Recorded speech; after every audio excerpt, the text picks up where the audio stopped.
Good morning. Good morning. Well, there are 7 participants right now, which is great. Good morning, Sherry. Glad that you are here, as well as Wendy.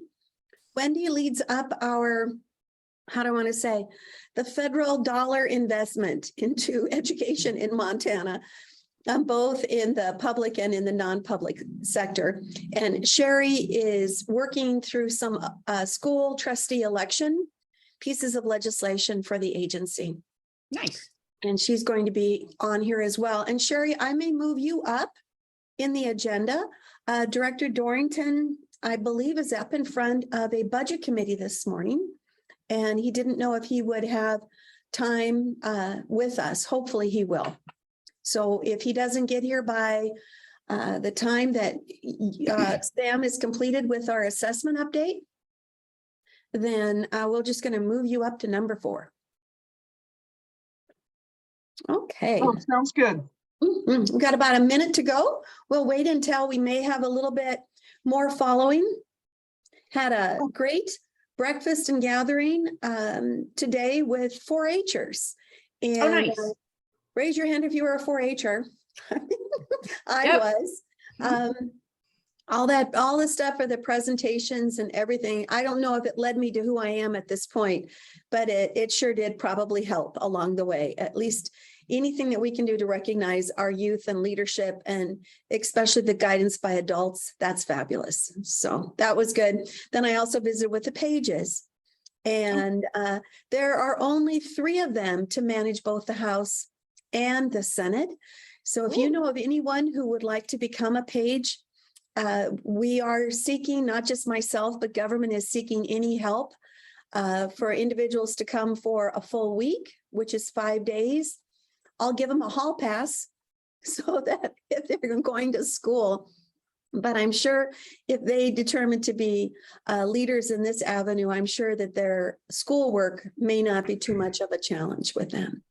That's a great, I'll reach out to some contacts I have in that and see if there are any, because they could definitely use that for part of their scholarship portfolio. Oh, it's perfect. I mean, Yeah. it's a wonderful thing to stick on a very, how do I want to say, a very young resume, and then build that moving forward. Yeah. So it's time. Hey, Superintendent, can I ask a quick question? This is Steve. Yes, good morning, Steve. Good morning. My son actually was way back, was a Page in the House and the Senate, and it's a great opportunity, and he did it in 2 different sessions. But I'm curious, if I get the word out on that, is that just, should they just contact the clerk of the House and clerk of the Senate? Is that who the contact is? Yes, and Steve, what the information leaves after we have our discussion today, I'll have Brian send in exactly who the Page coordinator in the House and the Senate would be. In fact, we did have one out of non-public that I know you represent in Bozeman today, a young man that is, I believe, with Representative Hinkle. So, Okay, good. Could you include the phone numbers for people to call? we'll do that. I'll make sure that I know there's a call out and trying to get, well, there we go. Look at in our chat. Thank you, Pad. Oh, We already perfect. have that to engage that. Thank you so much, Pad. I know Man, he's right there. those youth really aid in getting all kinds of things, messages from constituents. I know we use them when we have our anything that we do in education that needs to get in front of a legislator. They are excellent. So thank you very much.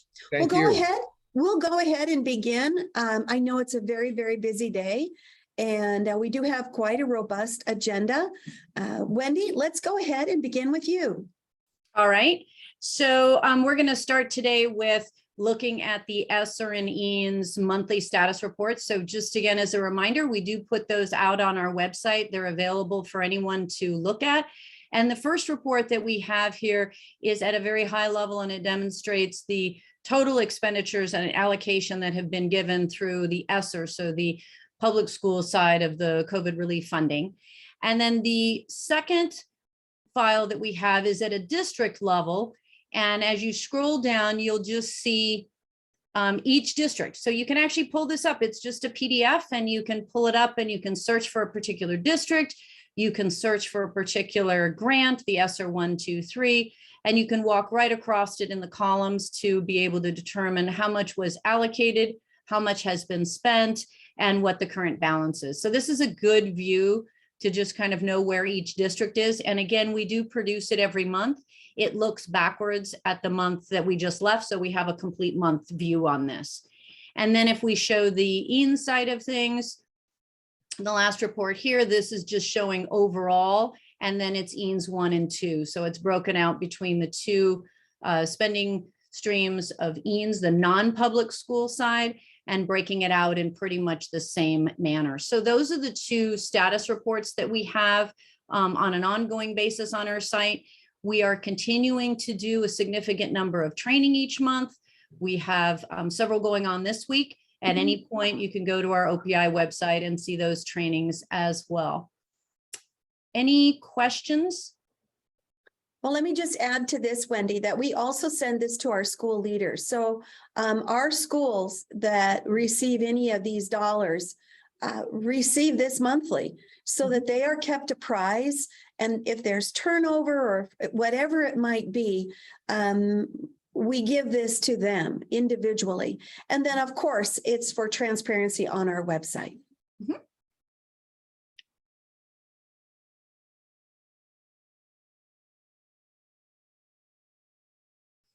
Okay, thank you, Wendy. The biggest thing that I'd like to add about the ESSER update is we're halfway through.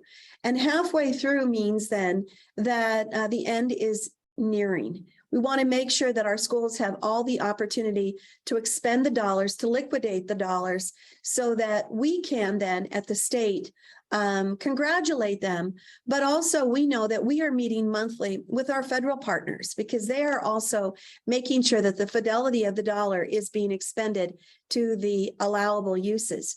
So we are, how do I want to say, we are looking forward to the next 2 years of the dollars that are here and wanting to encourage our schools to use this as an investment in something that not necessarily on a Christmas list, but something that is a priority for their school district.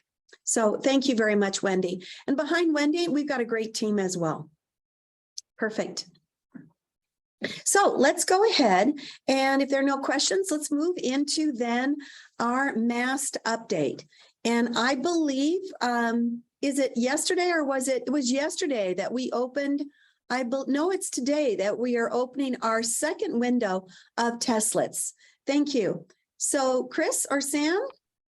Yep, actually Sam is presenting, but it looks like her internet went out and she dropped out of the call. So I will happily present her slides here today. And we are opening our second window today, our second 2-week window. And so it starts today and it's going to go all the way through the Tuesday after in 2 weeks. It'll cross over that weekend so that we're able to give a full 2-week window for this testlet administration. And I'm just pulling those slides up, Superintendent. I'm so sorry. I wasn't quite prepared for that. So, well, no, it's all about technology. You know, It's all about technology. So we'll be patient. Yep. I have them up and I'm just getting all the images and graphics loaded. And so we're very excited. The first window was a huge success from a participation standpoint. And of course, we've had the opportunity to chat a lot with various stakeholders, also with our external partners, some about those results from the first window, that incredible participation that we saw.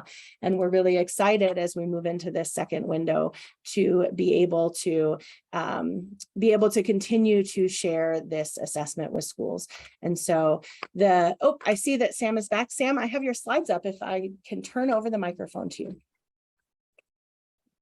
Oh, and she dropped back out again. I love technology. So as we prepare for window 2, this window goes from the 17th to the 31st. We are able to, again, allow for some extensions upon request. And just to clarify, those extensions are designed to help us to get to that maximum participation level. Because this is a field test, having enough students engage with the material is very, very important, as that allows us to evaluate whether or not the material is is appropriate if the items are appropriate for us to use in the future. In this set of assessments of the testlets, there are 2 for ELA, both at 5th grade and 7th grade. Each of those will have 12 questions, and they are looking at the idea of moderately complex informational text and literary text. I reviewed each of the testlets myself, and I was really encouraged and enjoyed some of the reading that I was able to do in that. I think especially the informational text for 7th grade, I learned quite a few new things this time when I was reviewing those items. And then in math, there are 8 questions per testlet. There are 3 testlets each. And so we do see that there are 24 items for math and 24 for ELA for each set of testlets. And in this case, in 5th grade, we're seeing things about numerical expression, whole number multiplication and division, fraction, addition, and subtraction. And in 7th grade, rational numbers, addition and subtraction, rational numbers, multiplication, division. I also had the pleasure of proofing all of those math testlet items this time, and they were also very interesting and entertaining. And I realized it's been a while since I've done middle school math. We have a collaboration space that we've put up for all of the teachers and all educators, actually, the STCs and other district support staff that are working on this project.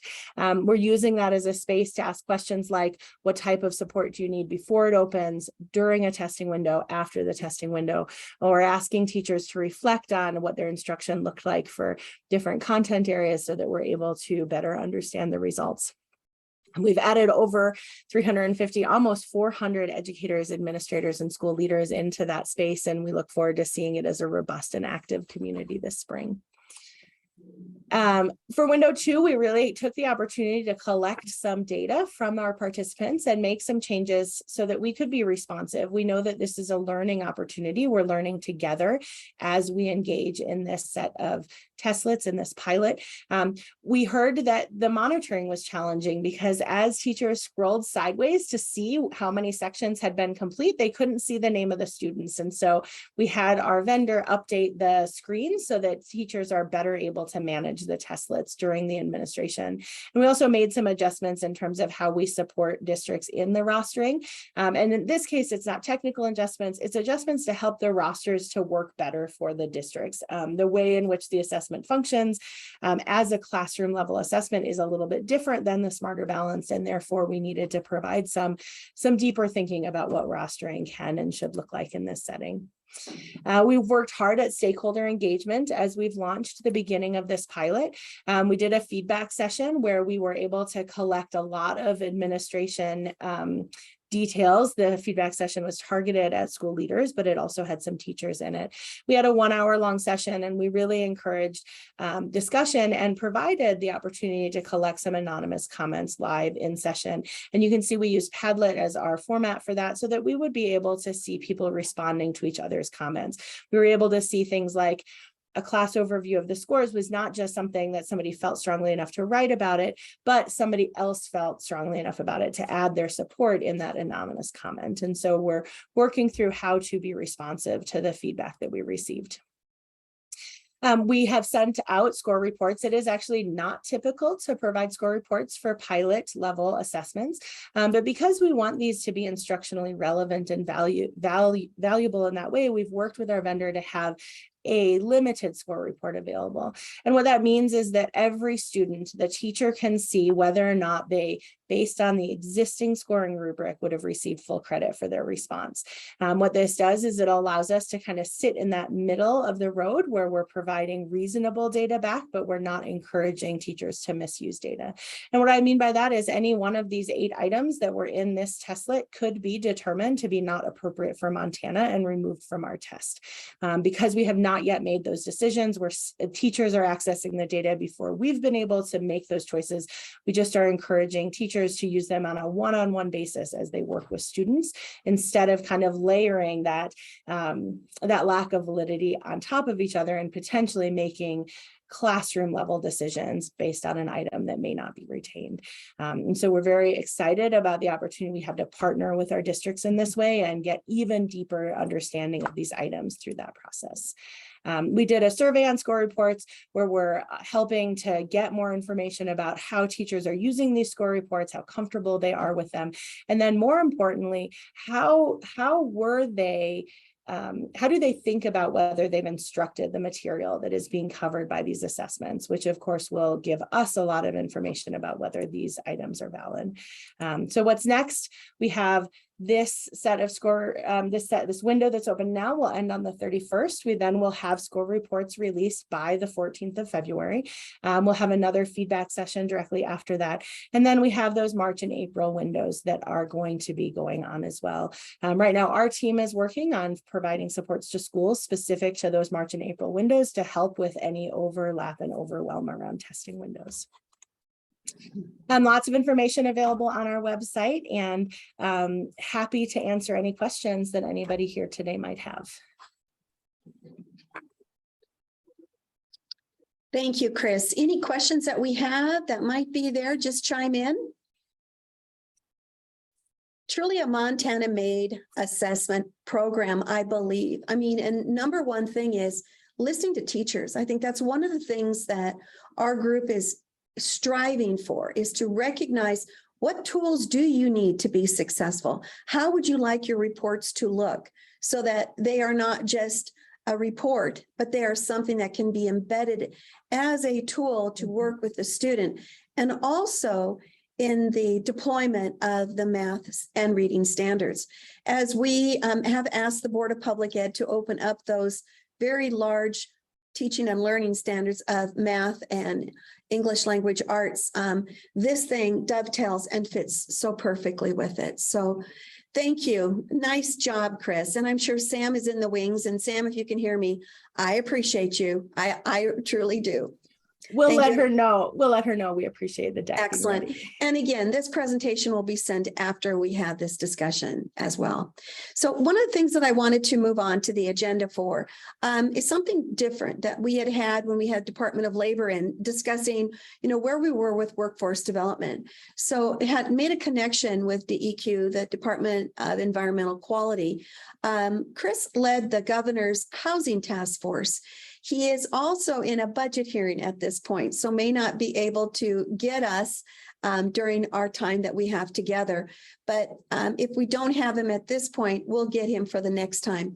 It is a fascinating look, and I had asked him to look at our different regions to help our school leaders recognize that one part of the region may be more in challenge than another part of the region, but also in a statewide look.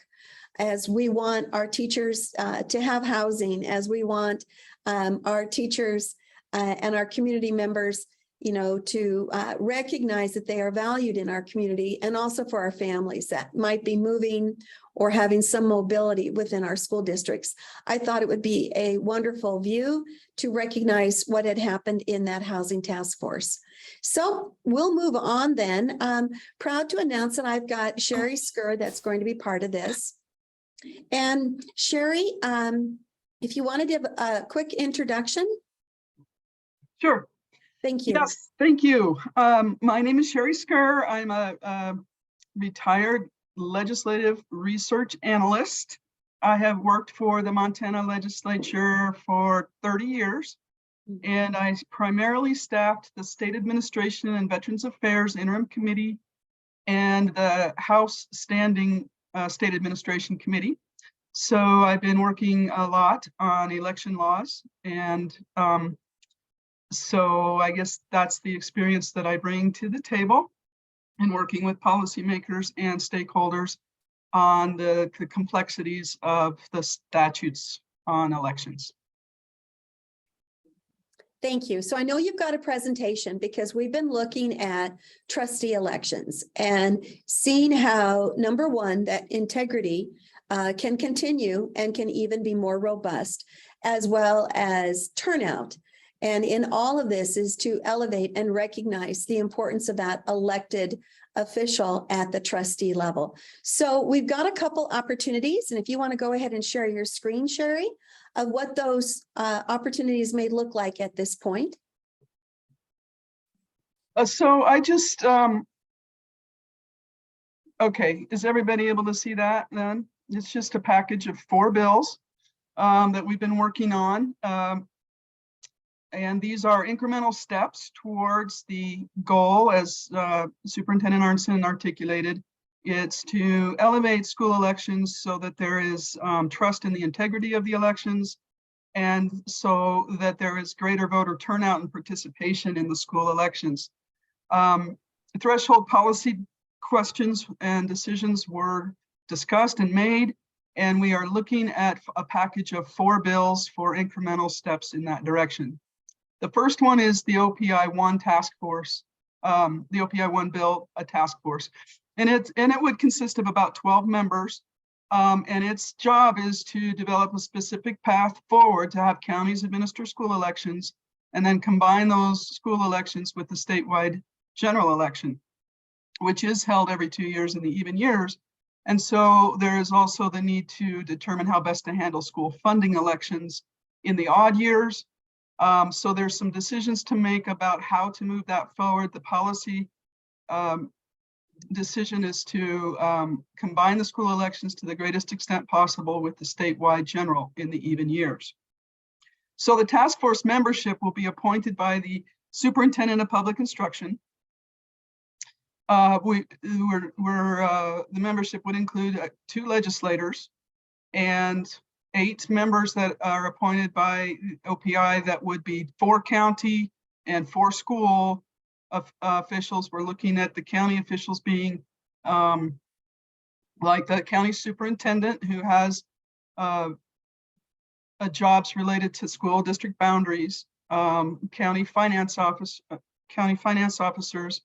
and county election administrators, of course. And then the school district clerk, who handles elections, school finance officers, and school trustees, because we're going to have to talk about school trustee terms of office and how to handle those. The bill would provide that there would be consideration on population size, the crossing of boundaries between the school districts and the counties, and single member districts and high school districts. So all of those factors would be taken into consideration when appointing those 8 members. And then you would have a member from the Secretary of State's election staff and from OPI's election staff. So we would have an appropriation for this task force, and it would have 1 year to complete its work. So it would have to come up with its final recommendations by July 1st, 2024. And the reason for that is to try to get in the specific legislative changes in time for an interim committee and the agency to consider an agency bill, a committee bill, to get legislators that are knowledgeable and interested in forwarding the legislation and having it be technically sound and well vetted, and all of the things that task force would need to do. The other piece of that is that this task force would be able to receive information related to these other bills. The second piece is OPI-2 is an incentive program, and it's a grant program. And the idea here is that many schools and counties haven't yet,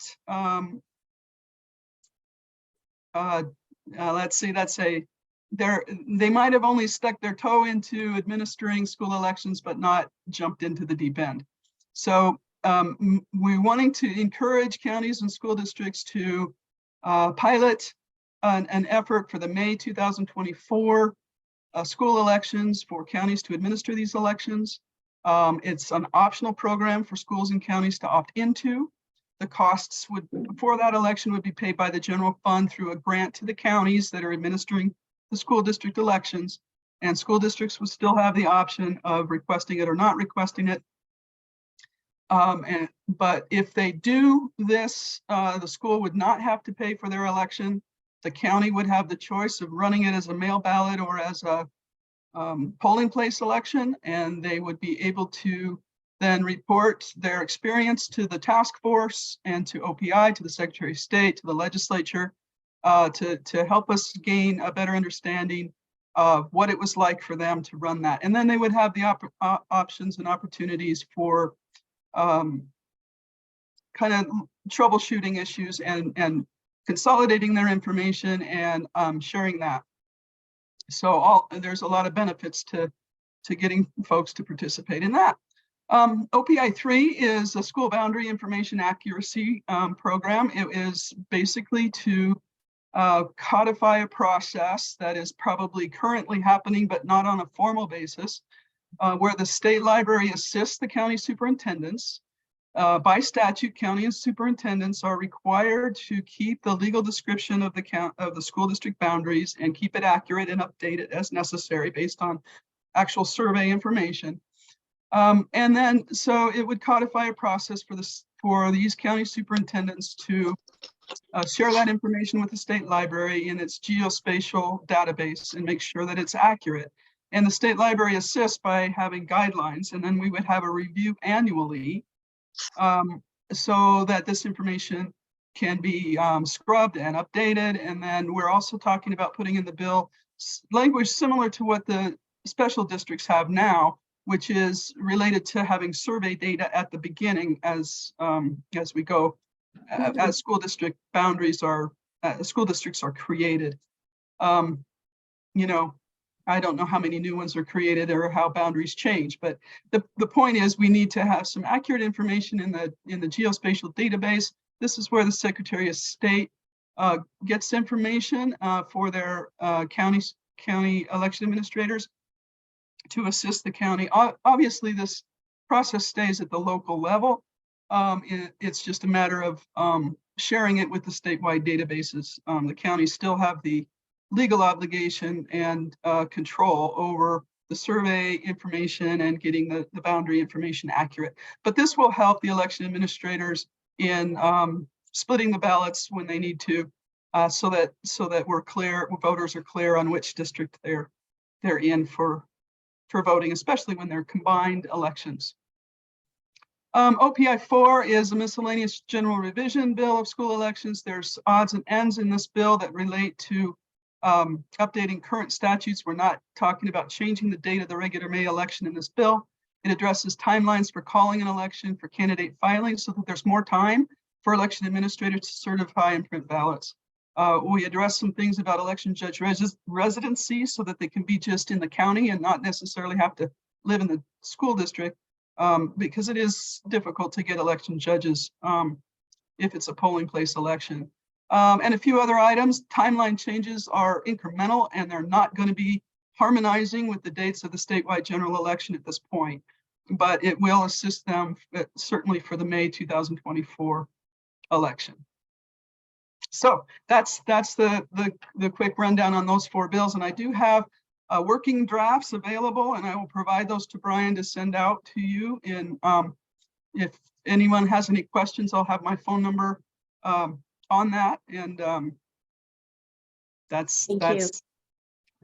Thank you, Sherry. So she's been working with a small group of a steering committee with school boards recognized as well as counties recognized. And the last time that any discussion on this was in 2013 in an interim, and there was a lot of hesitation moving forward on election. That's why I believe this incremental approach of these 4 bills and not have this until the 2025 election. And the incentive, because of the large balance that we have with the one-time only money, would be used for this. Very minimal for OPI 1. It would be to hire a facilitator. And we have some good data on what it has been for our rulemaking. So we're looking at a little bit over $30,000 for OPI 1. The incentive program right now is a little bit up in the air because we don't want, how do I want to say this? If we have 56 counties and we want this to be an incentive and not a stick, we know that all 56 won't participate, and we know that some of the 56 already do this. So we still don't have a number buttoned down yet for the budget for OPI 2. The boundary information, we've talked a little bit to the state library and want to make sure that we have really good data to begin with. And there are some boundaries that may need a little bit more support than others. So we don't have that number also there of what the state library might need to assist with that. The last one, I believe, will not be an appropriation bill. I've looked and talked to quite a few legislators. We are up in front of state admin on Thursday, discussing with the committee these bills, and we have quite a few people that are lined up to help carry them. But we are standing for questions. This will come. Sherry will give you her contact information. And if anyone has anything to say today or further on, she can definitely take your questions or comments at this time. Superintendent, this is McCall. Did you say that these bills were up in state admin this week, or you're just reviewing them with state admin? It's interesting. Thank you very much, McCall. It's interesting. The staff had reached out to Sherry. And so we are just presenting. They have some other organizational items that they are going to work through. And we're going to be there then in the morning, just explaining this move forward in the House. The bills have not yet been introduced. So, but they are in bill quality, I should say at this point, still in draft. Excellent. Good information. Sherry, thank you always. I appreciate your diligence and especially your knowledge moving these things forward. I do have our presenter at this point. I believe, Chris, you're on, and thank you. I'm glad you made it out of your budget committee hearing. And yes. Yep. I'm glad that you're here. Do you Thank have you the so ability much. to share any of your documents that you would like? I don't have any presentation or materials, but I'll be happy to follow up with a couple links to the two reports that came out of the Housing Task Force after this. You bet. Excellent. I gave just a little bit of information when we went through our agenda initially, but if you would like to go ahead and just share process, You bet. that would be grateful. Thank you. Yeah, you bet. So under executive order, the housing crisis in Montana is obvious. There almost every community needs houses in order to move the workforce forward. Affordability and just availability are two major problems that we've seen across Montana communities. So under executive order, Governor Gene Forte set up the Housing Task Force, and I was nominated as the chair. It's interesting, right from the get-go, people were wondering why the DEQ director was named the chair of the Housing Task Force. And it's mostly because we have a huge role to play in housing because we review and approve subdivision applications, and then thereby we become either the gatekeeper or the allower of subdivision housing development to go forward. We do so protectively, but there's a very clear demand. In addition, we had been the agency that had not performed so well for about a year and a half in achieving on-time defensible permitting for the glut of application we received. We had 2 record years in a row due to people moving into Montana. No surprise to anyone. But we've done really well this year. Well, in 2022, we finally figured it out, moved leadership into the appropriate positions, improved upon our process, improved access to technology, and we're now on time with our piece. So that's why I was involved. The Housing Task Force included 27 members of all different stakes, the construction field, the local field, the legislative field, state government, and others, the housing developers, the builders, realtors. They all had a say in developing recommendations. So first, beginning in July, for culminating our first report in October, then our second report in December. Our first report was recommendations to the legislature that the executive could sign into law recommendations for improving the housing situation in Montana. It was a lot of work in a short amount of time, July to October, to essentially deal with a decades-old problem. But we landed recommendations, some of which are pretty fringy, looking at local governments and the way in which they plan and zone and plan for growth.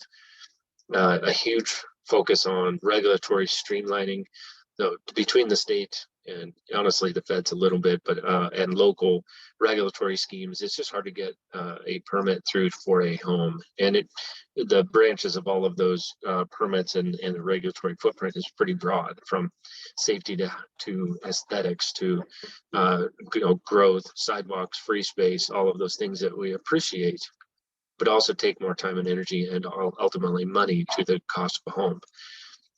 So we afforded the group an opportunity to, within 4 different buckets, advance recommendations to do better. And we're currently working on a handful of efforts in the legislature now to improve upon that footprint. The second report from October to December was recommendations for state and local government efficiencies. So administrative work that we can streamline and improve upon. The agencies that are involved from our standpoint are DEQ, Department of Natural Resources,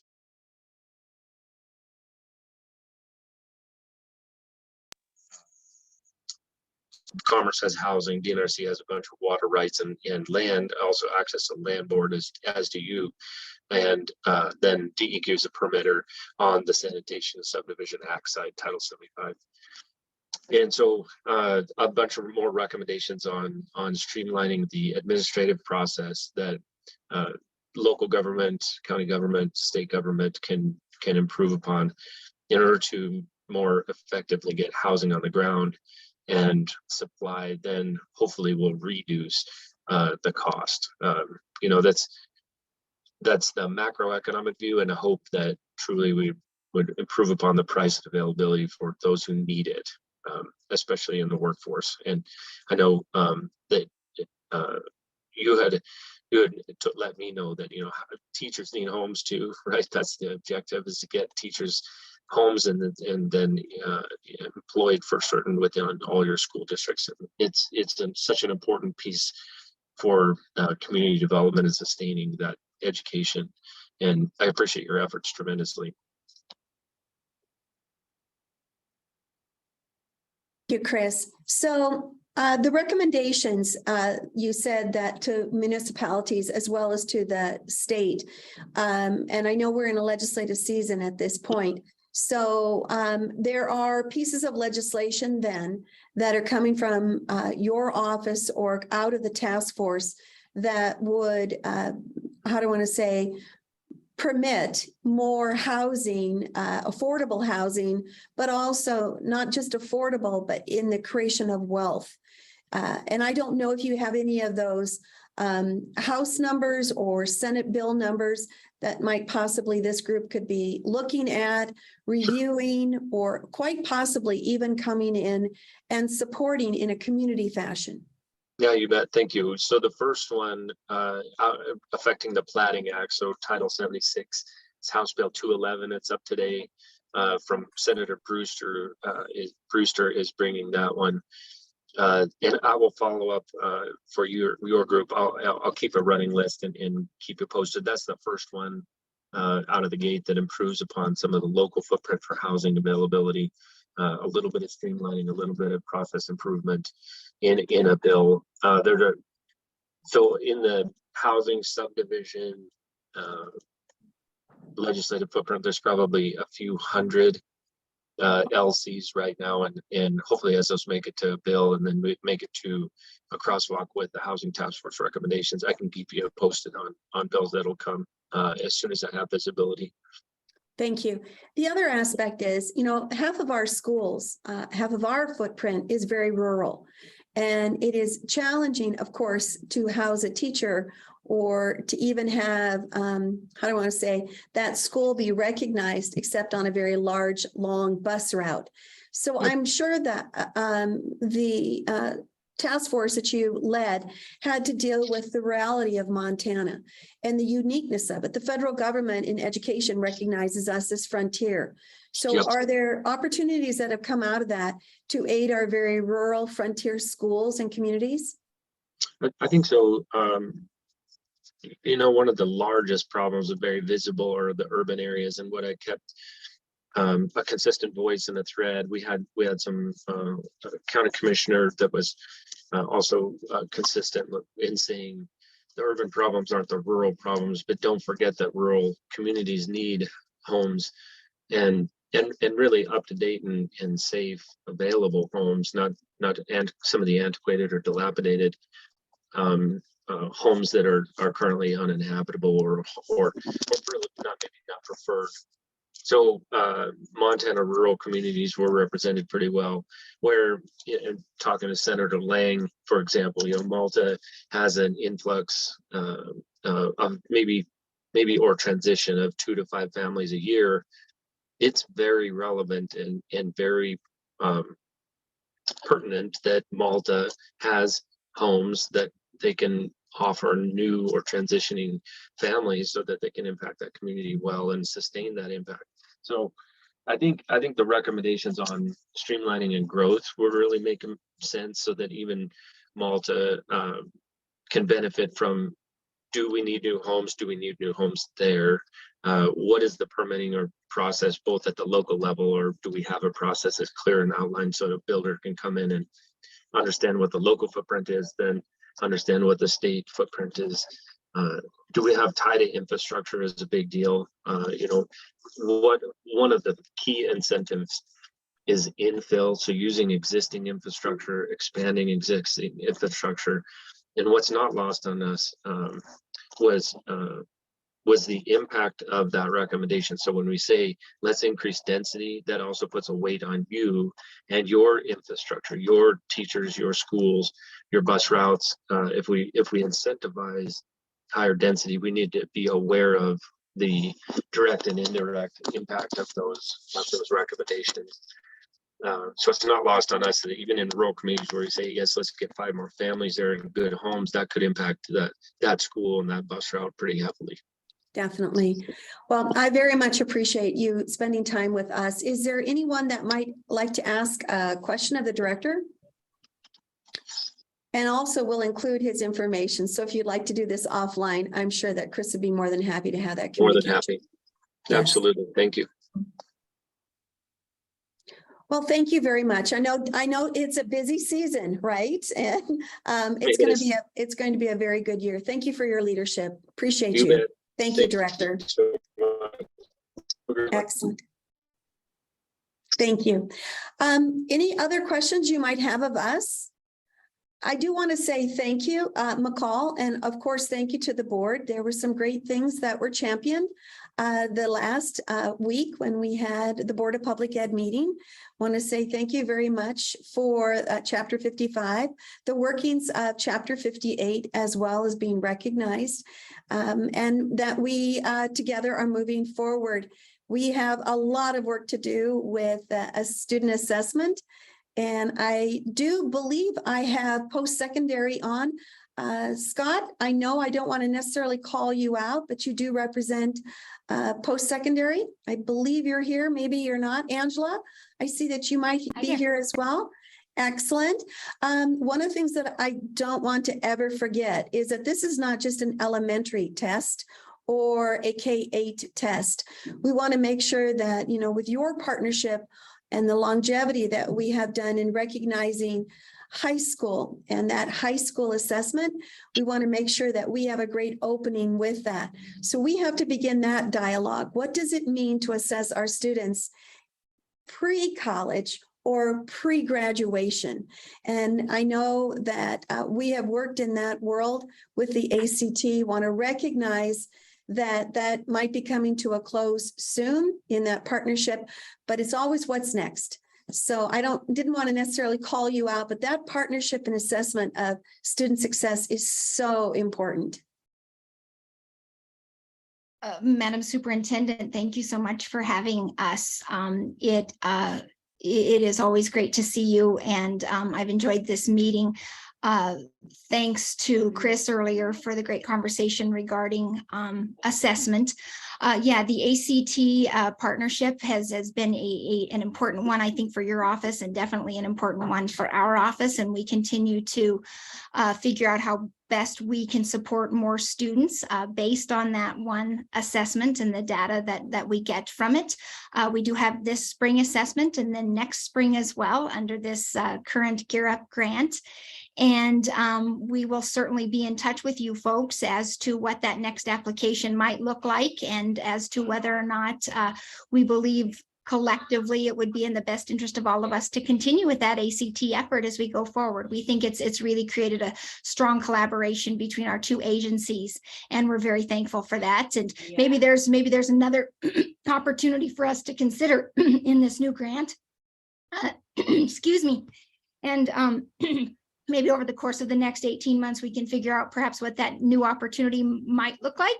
And maybe it's a new one, and maybe it's the same one that we've had, which is the ACT. But we just sure appreciate your collaboration and the great work of the assessment division in that collaboration with us. Thank you. Thank you very much. I appreciate that. It is always about what's next and what the future is. And McCall, that also then means to the board more homework, because that will be chapter 56, I believe, in opening that up with assessments. So with that, it's still a happy new year. I'm going to be saying happy new year all the way to December 31st of this year. And blessings to all of you. The information from today's will flow to you. And I thank you. Please all stay well. Thank you for putting our children first.